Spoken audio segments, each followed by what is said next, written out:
सर्वसामान्यांच्या हक्काचा आवाज जागर जनस्थान।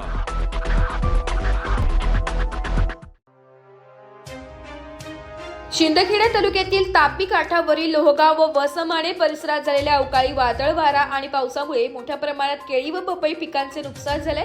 या नुकसानीचा आढावा घेण्यासाठी शिवसेना उभाटा गटाचे उपजिल्हाप्रमुख शाणाभाऊ सोनवणे यांच्या नेतृत्वाखाली आज शेतात जाऊन पंचनामे करून घेतले। विशेष म्हणजे आज त्यांच्या आईचे दुःखद निधन झाले असूनही आईने दिलेल्या शेतकऱ्यांच्या मदतीला सदैव पुढे राहा हा संदेश लक्षात घेऊन सोनवणे यांनी शेतकऱ्यांच्या दुःखात सहभागी होत त्यांच्यासोबत उभे राहण्याचा निर्धार दाखविलाय। लोहगाव व वसमाणे परिसरातील शेतकऱ्यांचे केळी, पपई, मका, कपाशी, ऊस आदी पिकांचे मोठ्या प्रमाणात नुकसान झाले।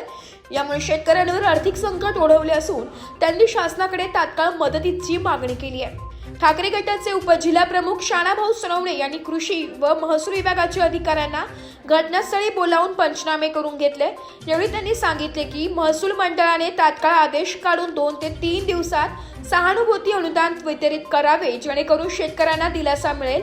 या भेटीदरम्यान माजी सरपंच महेंद्र पाटील, स्थानिक शेतकरी व ग्रामस्थ मोठ्या संख्येने उपस्थित होते। शेतकऱ्यांच्या हितासाठी शासनाकडे पाठपुरावा करण्याचा निर्धार शाणाभाऊ सोनवणे यांनी व्यक्त केला आहे। शिंदखेडा तालुक्यामध्ये पाऊस या शेवटच्या टप्प्यामध्ये खूप मोठ्या प्रमाणावर पाऊस पडतोय। अतिवृष्टी होईल किंवा अतिवृष्टीमध्ये हा तालुका जाईल या शेवटच्या 8 दिवसामध्ये असं वाटायला लागलेलं आहे। आणि त्याच्यामुळे आणि काल दुपारी 3 ते 4च्या सुमारामध्ये प्रचंड असं वादळ आलं आणि त्या वादळाने शेतकऱ्यांचं होत्याचं न होतं झालं। अनेक बागा, पपईच्या बागा, त्याच्यानंतर केळीच्या बागा आणि ऊस, कपास, सर्व मका या सगळ्या क्षेत्राचं या ठिकाणी तापी पट्ट्यामध्ये मोठ्या प्रमाणात नुकसान झालेलं आहे। हे नुकसान तालुक्यामध्ये पण झालेलं असेल।